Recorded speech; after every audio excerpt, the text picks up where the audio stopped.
se o meu EB2 NW for negado, eu vou ser deportado. Verdade ou mentira? Não. Hoje a gente não espera que um processo do começo ao fim demore menos de 4.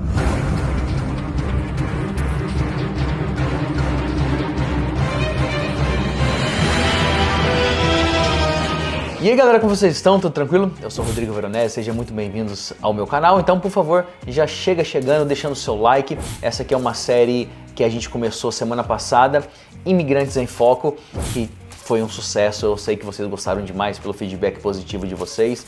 E nós estamos aqui de novo, outra vez aqui na D4U. Tá bom? Esse aqui é o nosso uniforme, tá vendo que é o nosso uniforme, né? Estou aqui com a Duda, que vocês gostaram tanto. Duda, muito obrigado mais uma vez. Eu que agradeço, Rodrigo. Muito bom estar aqui de volta, pessoal. É legal tirar todas essas dúvidas, muita gente com dúvida, nossa, nas nossas redes sociais o tempo todo. E hoje, pessoal, nós estamos aqui para falar para vocês 5 mentiras que te falam sobre o EB2NIW, tá bom? Então hoje vocês vão ficar aí, vai deixando um likezão.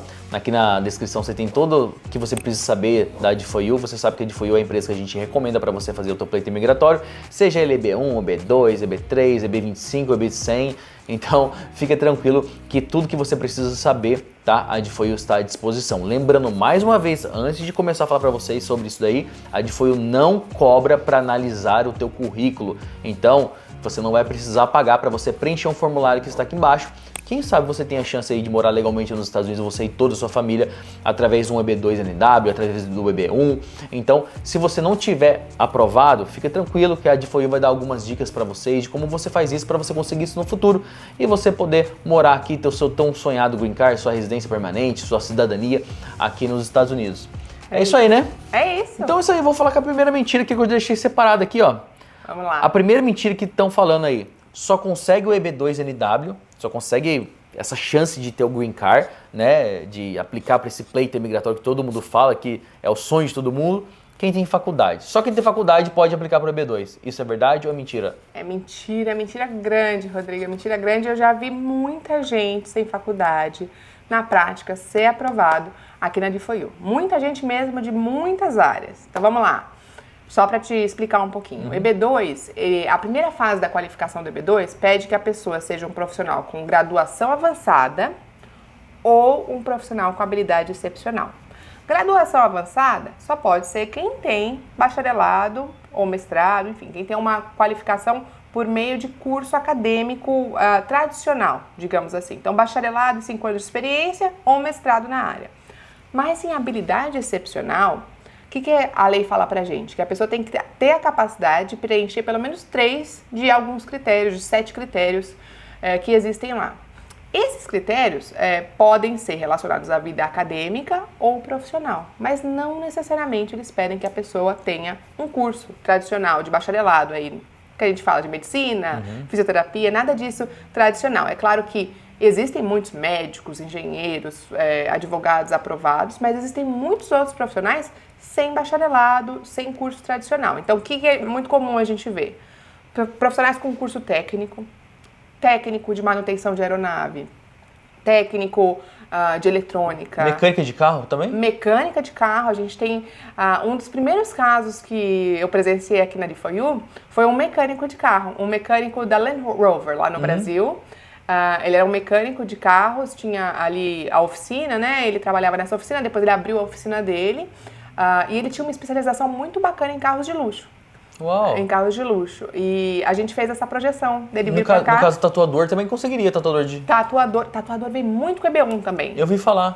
Vem muito com EB1. Então, mecânico de carro tem bastante. A gente tem muitas esteticistas, cabeleireiras, que às vezes não tem um bacharelado, mas tem um curso de cosmetologia na área, um curso tecnológico, cursos de curta duração. Então, por exemplo, a pessoa não tem um bacharelado, mas ela fez um curso de 2 semanas de gestão executiva, por exemplo. Conseguiu ali um certificado de uma instituição de educação e muitas vezes esse curso é reconhecido. Ou às vezes, gente que não tem curso nenhum. É muito comum empresários. Caso clássico, empresário. Olha, comecei a empreender pequeno, nunca investi na parte acadêmica, só trabalhando, então eu tenho tempo de experiência, sou membro de uma associação da minha área, tenho reconhecimentos, mas nunca fiz um curso. Bacana. Vamos falar aí dos critérios. Primeiro critério fala o quê? Que a pessoa tem um curso, não fala exatamente se é bacharelado, mestrado, fala um curso de alguma instituição de ensino. Então esse é o primeiro critério. Segundo critério, 10 anos de experiência na sua área de atuação. Terceiro critério, licença para trabalhar na sua área ou certificação. Quarto critério, remuneração compatível com a sua habilidade excepcional, mostrar que você tem uma boa remuneração. Quinto critério, ser membro de uma associação da sua área. Sexto e sétimo critérios falam de reconhecimentos profissionais, achievements, conquistas e outras evidências. Então, ainda que a pessoa não tenha o primeiro critério, que é o curso, ela tem potencial de preencher os outros. E a gente vê muito isso na prática. Então, assim, casos clássicos mesmo, a gente tem um número tão grande de técnicos de manutenção de aeronave, técnicos de eletrônica, mecânicos de automóveis. A gente tem um número tão grande de profissionais dessas áreas que são aprovados porque é uma mão de obra necessária aqui. E empresários também, muitos mesmo, que embora não tenham um curso tradicional, tem muita experiência, reconhecimento e a gente consegue compensar isso na qualificação. Justamente por isso que a lei nos dá duas possibilidades, qualificar por meio da parte acadêmica ou qualificar por habilidade excepcional, para que a gente consiga trazer profissionais com perfis diferentes por meio do mesmo pleito. Então isso é uma mentira muito grande, porque na prática a gente vê, a DFOIU posta muito as aprovações que tem, vocês vão ver ali que a gente sempre posta aprovações de profissionais que se formaram na prática, de tecnologia, por exemplo, e isso é muito comum. Então, é mentira. Mito Grande. As pessoas falam que, quando vem para os Estados Unidos, aplica o EB2, beleza, não precisa mais se preocupar com o status. Verdade? Não é verdade. Infelizmente, não é verdade, né? Quem está em solo americano pode sim aplicar o EB2, né? Quem está em solo americano pode sim aplicar o EB2. Mas hoje, a recomendação do time é que se mantenha em status aqui, que tenha algum outro status. Por quê? Porque hoje existe a figura do Visibility, né? A gente sabe, a gente já conversou sobre isso um pouquinho nos outros vídeos, que dispõe ali de algumas informações sobre a disponibilidade de ajuste de status. Hoje, só pode ajustar o status em solo americano quem aplicou antes de fevereiro de 2023. Então, quem está aplicando EB2 agora não pode fazer o ajuste de status. O que isso significa na prática, traduzindo aí em palavras simples? Quem está em solo americano e vai aplicar EB2NW tem que se manter com algum outro status aqui e essa vai ser a orientação do time até que essa pessoa esteja com o green card na mão. Então, se ela está aqui como estudante, que se mantenha estudando. Se ela tem um visto temporário de trabalho, um H1B, um L1, enfim, que ela se mantenha com esse visto válido. Eventualmente, se ela veio passear como turista, ela não pode ultrapassar o tempo dela, a menos que ela faça extensões da estadia dela de turismo. Então, ela tem que se manter em status. Isso pode mudar. Pode mudar, Igual claro. Aconteceu isso agora, o Visibility muda toda hora. Pode mudar, mas vou te falar. Hoje, a orientação mais segura que o time dá, normalmente, é para as pessoas se manterem em status até o fim. Essa é a orientação que o time dá. Porque isso dá uma segurança, eventualmente, num caso de negativa. Entendeu? Num caso de negativa, em que a gente normalmente faz uma reaplicação. Então, regra geral, é claro, caso a caso, o time vai dar orientações específicas, a gente está falando aqui de maneira generalista, mas o que a gente vê na prática é o time orientando a manter status. Manter status enquanto faz a aplicação. Simplesmente aplicar o EB2 não significa nada relativo ao status, não vai segurar o status. Quem aplicou o EB2 não fez nada em relação ao status, vai ficar sem status. Agora uma dúvida. Tá, beleza, não segura status, mas e quando chegar, um exemplo, eu apliquei pro EB2, aí chega o meu work permit e chega o meu social? Vamos lá, só vai ser possível pedir o seu work permit, seu social, se o ajuste de status estiver disponível no seu caso. No meu caso. Então, hoje, só pode pedir o work permit social quem aplicou antes de fevereiro de 2023. Então, a pessoa está aqui desde fevereiro de 2023, aplicou, ela está de alguma outra forma, está se mantendo com status. Se ela pedir o ajuste agora, por consequência do ajuste, ela pode pedir também autorização de trabalho, autorização de viagem.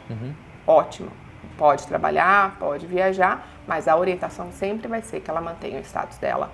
É o que a gente tem visto como prática hoje, para a segurança de quem aplica até o final, até o green card. Ok. Então, é mito quem fala pra você que o status, quando você aplica pro status, pro EB2 aí, o NW aí, quando você aplica pro visto ou aplica pro peito obrigatório, né, você fica dentro do status, não precisa fazer mais nada. É mentira. Não.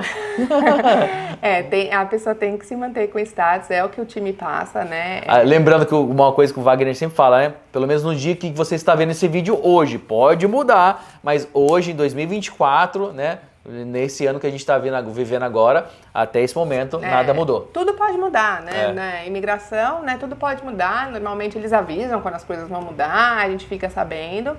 Mas, como eu falei, regra geral é o que a gente tem visto. Então, e muita gente chega aqui e fala assim, não, mas eu apliquei um escritório, me ajudou a aplicar um EB2, eu tô tranquilo. Aí a gente vai olhar, fala, qual é o seu status? Mostra aí 94, a pessoa tá sem status, a gente fala, puxa vida, isso deveria ser uma preocupação concomitante, né? Isso deveria ser uma preocupação concomitante o status aqui no país. Nem todo mundo faz isso, né? Fazer o quê, né?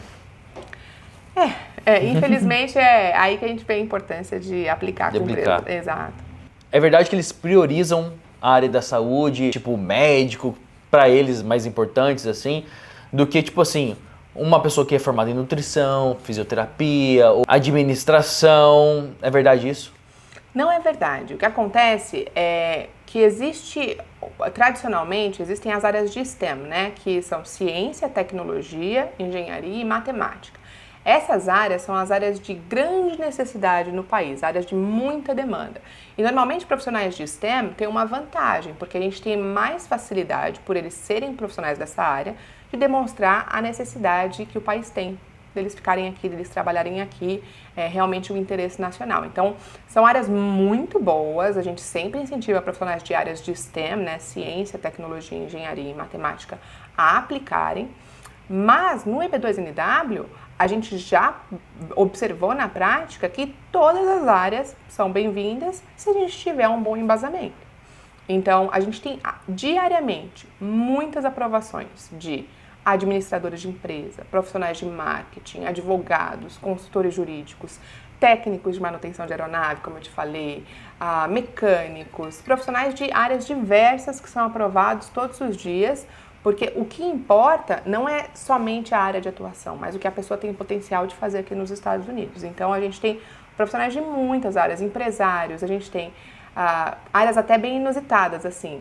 A gente tem aprovações de pessoas relojoeiros, sapateiros. Uau! Exato, relojoeiros, sapateiros, youtubers, como você, que são comunicadores, né, profissionais da área da comunicação. Então não tem essa de uma fila, então, né?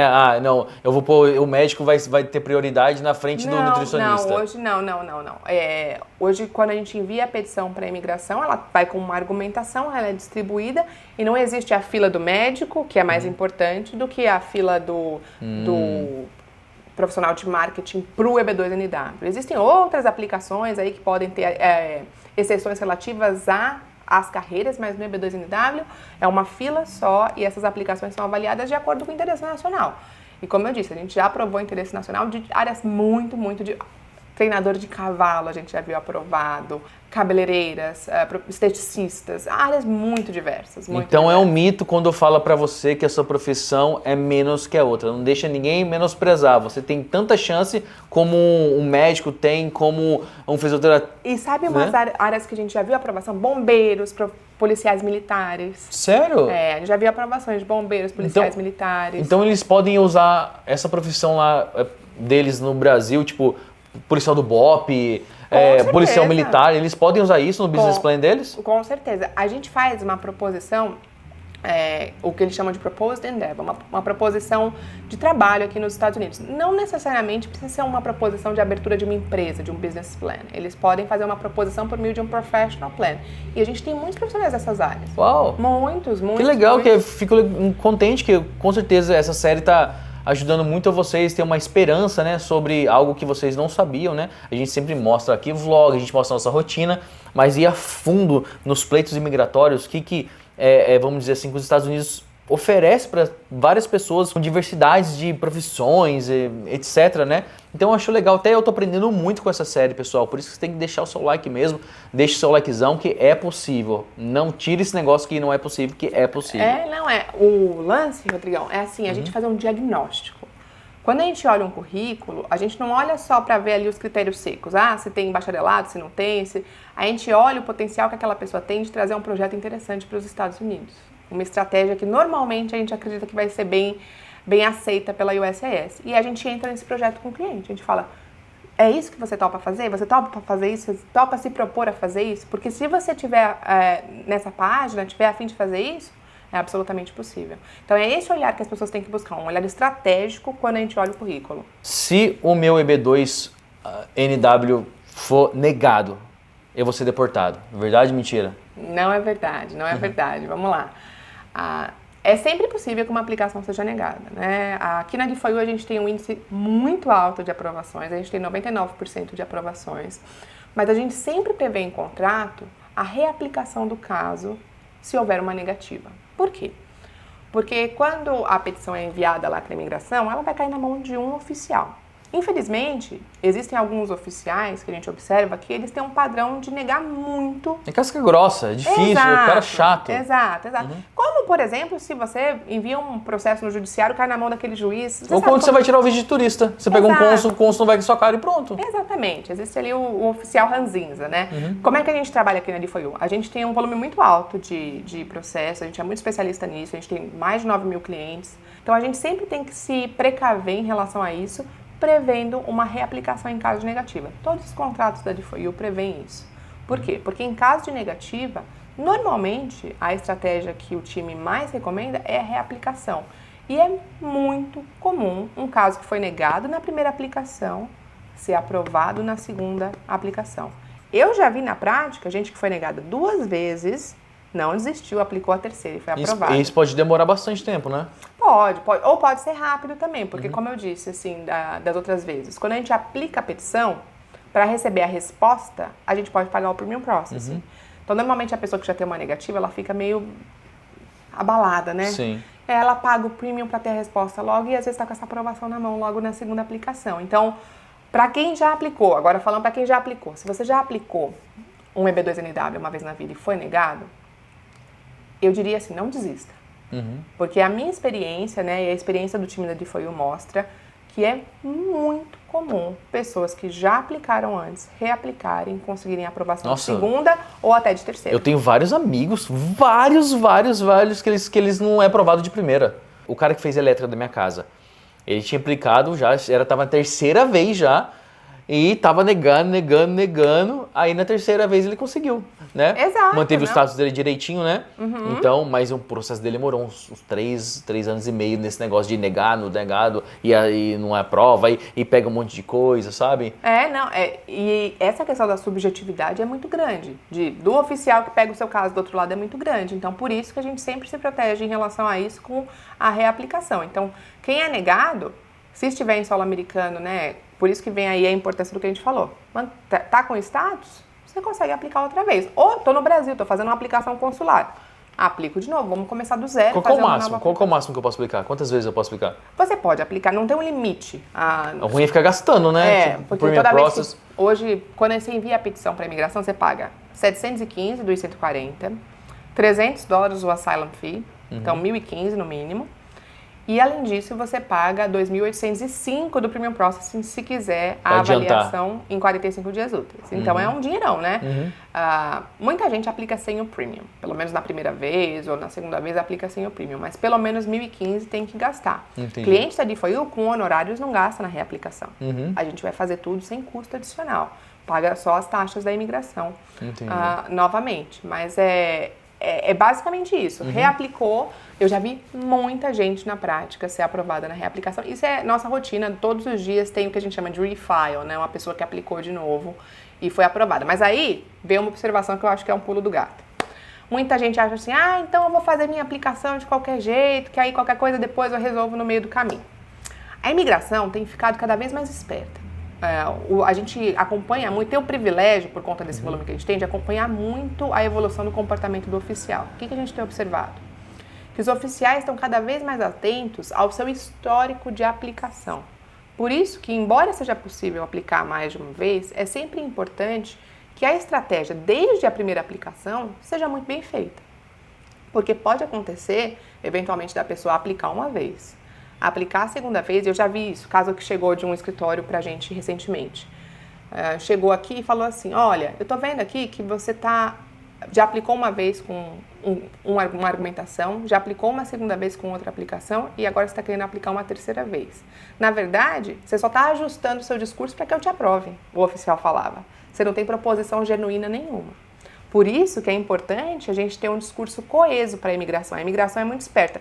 Eu gosto sempre de falar que toda a história que a gente conta para a imigração tem que fazer muito sentido. É, às vezes, comum a gente apresentar lá o histórico profissional de um aplicante. Ele trabalhou tantos anos na empresa tal. E o oficial do outro lado falar assim: quando você aplicou para o seu primeiro visto de turismo há 20 anos, você não falou que trabalhava para essa empresa. O que aconteceu de lá para cá? Por isso que é muito importante a gente ter uma aplicação muito estratégica do começo, para que a gente não come esse tipo de bola, né? Não dê esse vacilo, né? Não dê esse tipo de vacilo, não come bola dessa maneira e realmente faça uma aplicação bem feita do começo. Mas, sendo aplicações assim, que realmente foram bem feitas, é absolutamente possível a pessoa ser aprovada de segunda e até de terceira. Então fica tranquilo que você não vai ser deportado, tá? Existem maneiras e recursos que você tá pela porta da frente, né? Você não veio pela porta de trás. Então fica tranquilo, você tá legalmente, fica sossegado, você não vai perder nada, tá? Você só está aplicando agora uma dúvida, antes de encerrar essa parte. A pessoa perde o visto de turista dela? Se a pessoa aplica para o B2NW? Não necessariamente. Então ela pode visitar aqui, voltar para o Brasil e visitar, né? Tá dando status aqui, que ele manteve no status, né? Não, muita gente está aplicando EB2 consular, vem para cá com visto de turismo, volta, não tem problema nenhum. A aplicação, você está fazendo uma solicitação de avaliação do caso. Você não pediu ajuste de status ainda, então a pessoa... Isso é muito comum. Inclusive, é o que se é esperado. Quem está normalmente aplicando para um EB2NW conhece os Estados Unidos, vem, passeia, nossa, tenho vontade de morar nesse lugar, deixa eu olhar outro estado, coisas desse tipo. Então isso é muito comum. E agora quem aplicou no fevereiro do ano passado, igual você falou, então fez o reajuste de status, né? Porque estava permitindo isso. E se foi negado o primeiro ano, ele perde esse status? Como é que faz? Aí o que acontece? Se ele não tinha um status de backup, por isso que vem a importância da pessoa manter o status de backup. Porque eu gosto sempre de dar um prazo para sair. Eu gosto sempre de falar, que foi a maneira como o time me ensinou aqui, eu gosto de compartilhar com vocês. A aplicação do ajuste de status, ela fica pendurada num cabide, que é a aplicação do EB2. Então tá aqui a aplicação do EB2 e aqui a aplicação do ajuste. Se a aplicação do EB2 é negada, ficou sem cabide para se pendurar aqui. Entendi. Ele pode cair em algum momento. Por isso, se o ajuste cair e a pessoa tiver, por exemplo, um visto de estudante, ela tem a tranquilidade de continuar estudando aqui e tentar de novo enviar uma nova aplicação. E é por isso que normalmente o time orienta para que as pessoas mantenham o status durante todo o curso da aplicação. E se não tiver o cabide? Se não tiver o cabide, aí normalmente, sendo negado o I-485, vai ser dado um prazo para a imigração para que a pessoa saia do país. Isso não impede ela saindo tempestivamente, não acumulando presença legal no país, da pessoa aplicar de novo. Então, normalmente, muita gente, né, acontece eventualmente da pessoa ter uma aplicação negada e a gente recebe muita aplicação que as pessoas fizeram sozinhas ou com algum outro escritório. Uma outra empresa. A pessoa chega pra gente, não tem o que fazer aqui, volta para o Brasil, aplica e é aprovado, faz uma aplicação consular sem problema nenhum. Então, assim, existem estratégias diferentes de acordo com o caso. Certo. Agora, a última mentira que eles falam. Estão falando com o EB2NIW. Nossa, é tanto EB2 que às vezes eu confundo. Vai acabar, é verdade?